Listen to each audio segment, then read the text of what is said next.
Žiemą Neringoje laikas sulėtėja, kalėdos čia ateina lėtai ir prasmingai.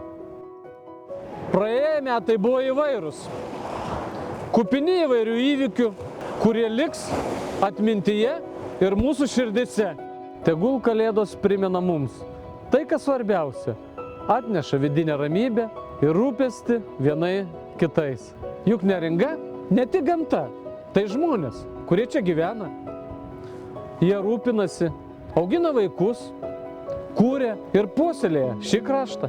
Tegu ateinantis metai būna laisvi ir kūrybingi, vienijantis ir įkvėpintis, kaip klajojančios kopos. Daugiau šviesos širdise ir namuose, ramių kūčių ir linksmų ir laimingų kalėdų.